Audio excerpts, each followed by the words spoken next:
Bom, pessoal, agora vamos corrigir, né, as questões das atividades de fixação de redes de computadores. Então, vamos lá para a questão 1. A respeito da infraestrutura e gerenciamento de redes de computadores, julgue o próximo item. Tanto os cabos do tipo categoria 5E quanto os do tipo categoria 5 possuem o mesmo limite da taxa de transmissão, 10 gigabits por segundo. Então, pessoal, essa afirmação aqui, né, ela está errada. Por quê? Os cabos de par trançado da categoria 5E possuem taxa de transmissão de 100 megabits por segundo ou 1 gigabit por segundo. Vai depender da fabricação do cabo, né? Já os cabos de categoria 5 já possuem taxa de transmissão de somente até 100 megabits por segundo, né? Ou seja, é um cabo Fast Ethernet, e o cabo de categoria 5E já é um cabo Gigabit Ethernet, né? As categorias que irão fazer taxa de transmissão de 10 gigabits por segundo vai ser do cabo de categoria 6 para cima. Então, a nossa questão 1 é letra B, né? É uma afirmação errada. Questão 2.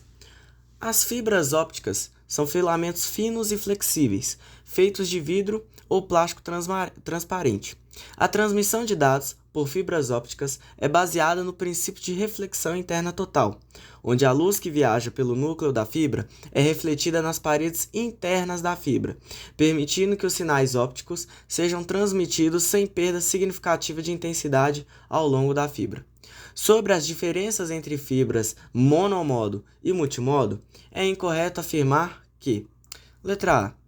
As fibras multimodo suportam múltiplos modos de propagação de luz, enquanto as fibras monomodo suportam apenas um modo. Bom, pessoal, aí vamos revisar, né? Fibras monomodo são fibras que recebem somente um feixe de luz, um modo de luz. Já as fibras multimodo, o próprio nome já diz, elas suportam diversos feixes de luz. Ou seja, essa letra A ela está correta, nós queremos achar a incorreta. Letra C. A fibra multimodo, em geral, tem menor alcance quando comparada à fibra óptica monomodo. Sim, né? Já que a fibra monomodo ela recebe somente um feixe de luz, esse único feixe de luz passa de modo quase retilíneo, o que permite que essa fibra consiga manter altas taxas de transmissão a grandes distâncias. Por isso, uma fibra monomodo é mais recomendada para distâncias maiores. Letra D. As fibras monomodo não sofrem dispersão modal. Também está correta, porque fibras monomodo, por ter esse feixe de luz retilíneo, certo? Elas evitam a dispersão modal. O que seria essa dispersão modal? A perda de fragmento dos dados por conta da refração da luz dentro do núcleo da fibra. Agora voltamos aqui para a letra B. As fibras multimodo têm um núcleo de fibra óptica menor em comparação com as fibras de monomodo. No caso é o contrário, pessoal. As fibras de monomodo possuem um núcleo de fibra mais fino comparado às fibras multimodo. Então aqui a opção incorreta é a B, letra B aí nessa questão 2. Questão 3. Avalie as seguintes afirmações sobre o meio de transmissão em redes mais antigo e mais comum, denominado par trançado. Afirmativa 1. Consiste em 4 pares de fios de cobre trançados e encapados, aproximadamente 1 milímetro de espessura. Afirmação 2. Pode transmitir dados por alguns metros sem necessidade de amplificação. E afirmação 3. Transmissão de dados apenas analógicos. Bom, agora a gente precisa identificar quais afirmações estão corretas, né? A primeira, ela está corretíssima, né? A estrutura de um cabo de par trançado, pessoal, é uma capa plástica que envolve 4 pares de fios que estão trançados, né? E esses quatro pares de fios têm como material principal o cobre, né? Para conduzir, né, energia em forma de dados, né? Os dados em forma de energia. Né? 2. Pode transmitir dados por alguns metros sem necessidade de amplificação.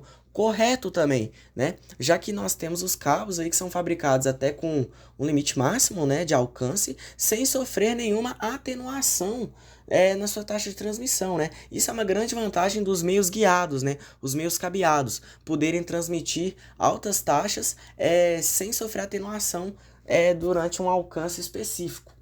Afirmação 3. Transmissão de dados apenas analógicos. Está incorreto, já que cabos de par trançado também transmitem dados digitais, que são os mais usados em redes de computadores.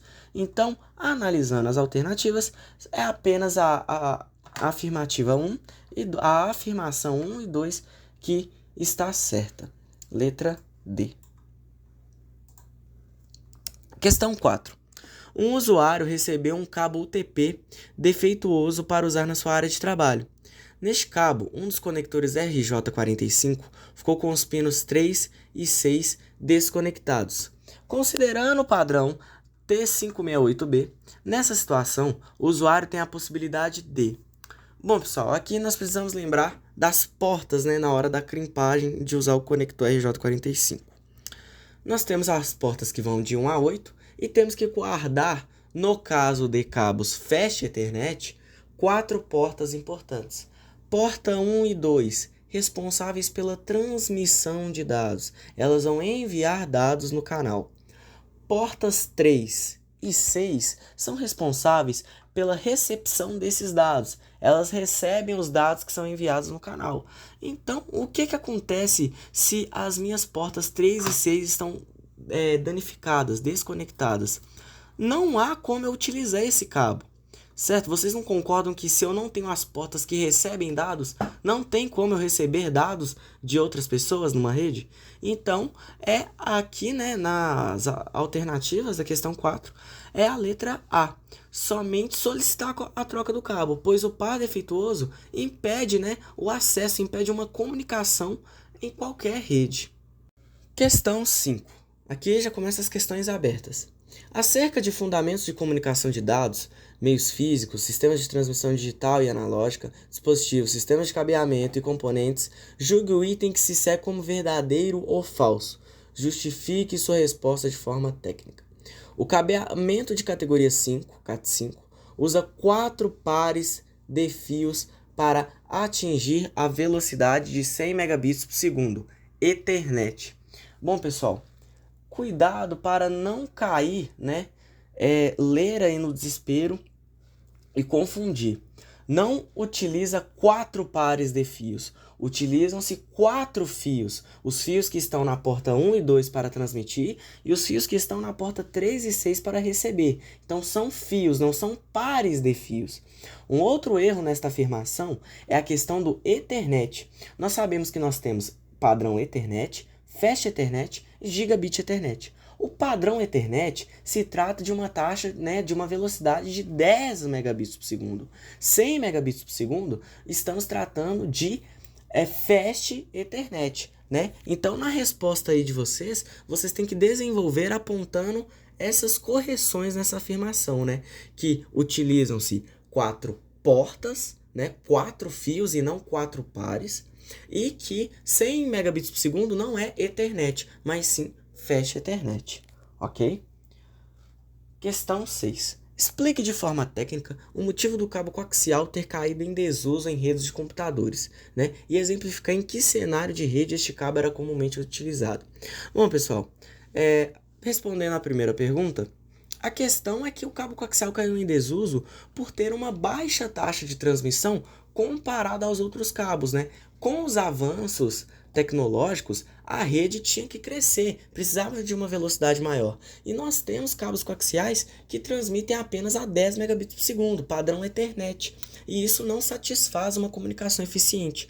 Por isso ele caiu em desuso, caiu em desuso e foi substituído pelas fibras, cabo de par trançado, né? Mas um cenário que ele era bastante utilizado, e nós vimos em topologias de rede, era o cabo coaxial sendo utilizado em redes com topologia em barramento, né? Todos os dispositivos conectados a um cabo principal, que era um cabo coaxial, né? E por ele passava todo o tráfego daquela rede. Questão 7. Imagine um cenário em um laboratório de informática onde os computadores são padronizados. Dois alunos desejam ligar diretamente seus dispositivos por um cabo de par trançado. Para isso, precisam estar atentos ao tipo de cabo que vão usar, cabo direto ou crossover. Baseado nessa situação, qual é o cabo mais recomendável? Justifique de forma técnica. Neste caso, pessoal, quando falamos de cabos, de dispositivos iguais, né? Temos que usar um cabo crossover. Um cabo crossover, né? Lembram dos padrões. Eu tenho o T568A, T568B. Esses padrões, então, né? Quando eu uso um cabo direto, o mesmo padrão que está em uma porta está na outra porta. Mas quando eu uso um cabo crossover, eu tenho a inversão. Então, se eu tenho o padrão A em uma porta, eu tenho que ter o padrão B na outra porta. Isso se trata da comunicação de dispositivos iguais, porque as pinagens na entrada desses dispositivos vão ser iguais. Então, as portas de transmissão 1 e 2 estarão conectadas nas mesmas portas de transmissão do outro dispositivo, caso eu use um cabo direto.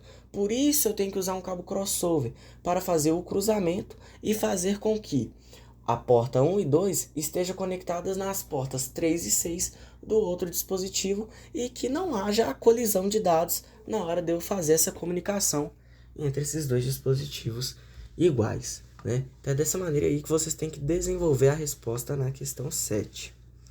8. Baseado nos estudos em meios de transmissão, explica o que cada equipamento abaixo faz. A. Conversor de mídia.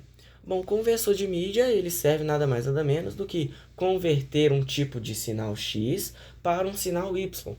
Exemplo, né? Eu quero converter um sinal de fibra óptica, que é sinal em feixes de luz, para sinais eletromagnéticos, que é o que o par trançado faz. Então, eu quero passar a comunicação da rede de fibra óptica para par trançado. Eu posso utilizar um conversor de mídia. Eu plugo a fibra de um lado, plugo um cabo de rede, um cabo de par trançado do outro, e eu tenho a conversão desse sinal. Então, o conversor de mídia, ele converte as mídias mesmo, né?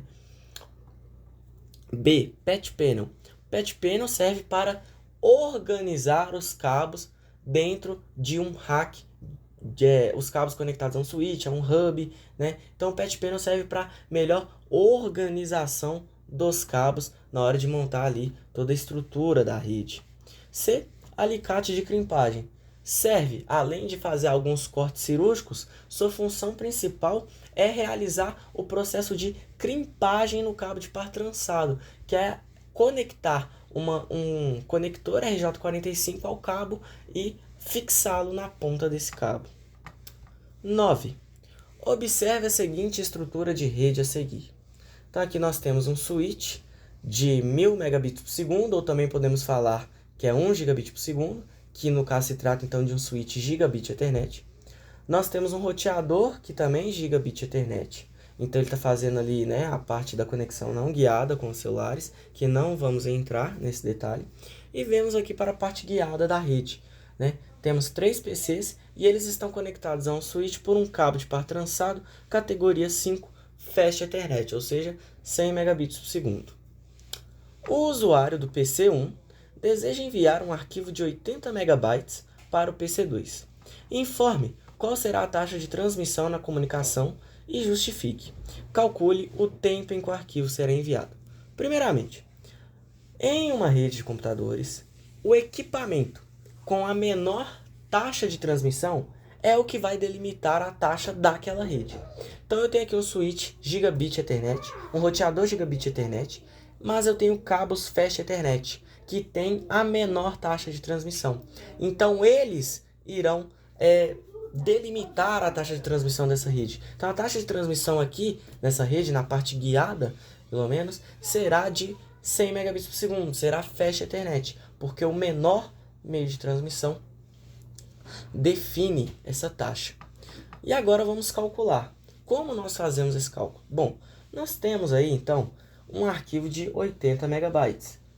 Byte se trata de armazenamento, bit transmissão. Eu preciso fazer uma conversão, né? Eu sei que em 1 byte eu tenho 8 bits.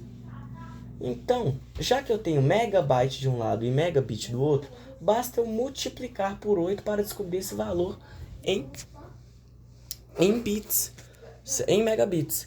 Então, basta eu pegar esses 80, multiplicar por 8, e eu vou ter, então, 640 megabits sendo transmitidos nessa rede. Este arquivo tem 640 megabits. E eu sei que nessa rede eu estou transmitindo a 100 megabits por segundo, porque o equipamento com a menor taxa de transmissão delimitou isso. Então, eu agora basta dividir por 100, que é a taxa de transmissão dessa rede. 640 dividido por 100 é igual a 6,4. Então, o tempo de envio deste arquivo foi de 6,4 segundos. Dessa maneira, então, descobrimos o tempo que foi gasto no envio desse arquivo. Foi isso, pessoal. Espero que tenham entendido. Estou à disposição para dúvidas. Podem entrar em contato comigo no WhatsApp se precisar uma reunião via Meet. E essa foi a correção das atividades.